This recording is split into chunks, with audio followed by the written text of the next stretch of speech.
तू करता वही है जो तू चाहता है, होता वही है जो मैं चाहता हूँ। तू वही कर जो मैं चाहता हूँ, फिर होगा वही जो तू चाहता है। श्री कृष्ण कहते हैं, अहंकार मत कर किसी को कुछ भी देकर। क्या पता तू दे रहा है या पिछले जन्म का कर्जा चुका रहा है। जिंदगी में दो लोगों का होना बहुत जरूरी है। एक कृष्ण जो ना लड़े फिर भी जीत पक्की कर दे, दूसरा कर्ण जो हार सामने हो फिर भी साथ ना छोड़े। दोस्ती में ताकत है साहब समर्थ को झुकाने की, बाकी सुदामा में कहाँ ताकत थी श्री कृष्ण से पैर धुलवाने की।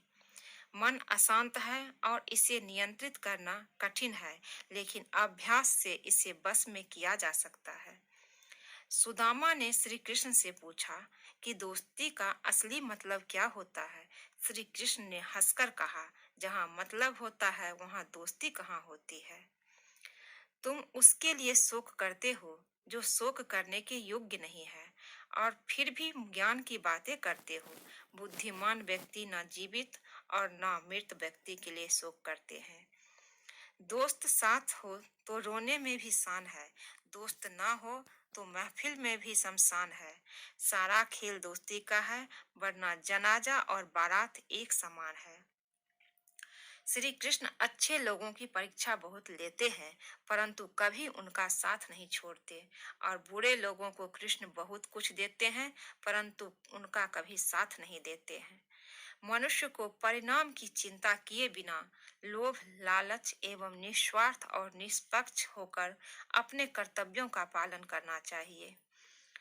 जैसे तेल समाप्त हो जाने पर दीपक बुझ जाता है, उसी प्रकार कर्म के छिन्न हो जाने पर भाग्य भी नष्ट हो जाता है। उसी प्रकार कर्म के छिन जाने पर भाग्य भी नष्ट हो जाता है। दो प्रकार के व्यक्ति संसार में स्वर्ग के भी ऊपर स्थिति होते हैं। दो प्रकार के व्यक्ति संसार में स्वर्ग के भी ऊपर स्थित होते हैं। एक जो शक्तिशाली होकर क्षमा करता है, और दूसरा जो दरिद्र होकर भी कुछ दान करता रहता है। मनुष्य अपने विश्वास से निर्मित होता है, जैसा वो विश्वास करता है वैसा वो बन जाता है। जैसे तेल समाप्त हो जाने पर दीपक बुझ जाता है, उसी प्रकार कर्म के क्षीण हो जाने पर भाग्य भी नष्ट हो जाता है। उसी प्रकार कर्म के छिन जाने पर भाग्य भी नष्ट हो जाता है। सत्पुरुष दूसरों के उपकारों को भी याद करते रखते हैं, उनके द्वारा किए हुए बैर को नहीं। जो व्यक्ति अपनी गलतियों के लिए स्वयं से लड़ता है, उसे कोई भी नहीं हरा सकता है। किसी के प्रति मन में क्रोध रखने की अपेक्षा उसे तत्काल प्रकट कर देना अधिक अच्छा है। जैसे पल भर में जल जाना देर तक सुलगने से अच्छा है। जैसे पल भर में जल जाना देर तक सुलगने से अच्छा है। उसके लिए युद्ध नहीं किया उसके लिए युद्ध नहीं किया जो चाहिए, तो उसके लिए रोना व्यर्थ है जो नहीं मिला। दो प्रकार के व्यक्ति संसार में है। याद रखना, अगर बुरे लोग सिर्फ समझाने से समझ जाते तो बांसुरी बजाने वाला कभी महाभारत होने नहीं देता।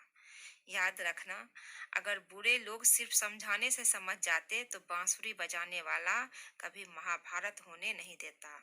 आज के लिए इतना ही दोस्तों, कल फिर मिलूंगी एक नए वीडियो के साथ। अगर आप लोगों को ये हमारी वीडियो अच्छा लगे तो प्लीज चैनल को सब्सक्राइब कीजिए, लाइक कीजिए। कल मिलेंगे फिर एक नई वीडियो में।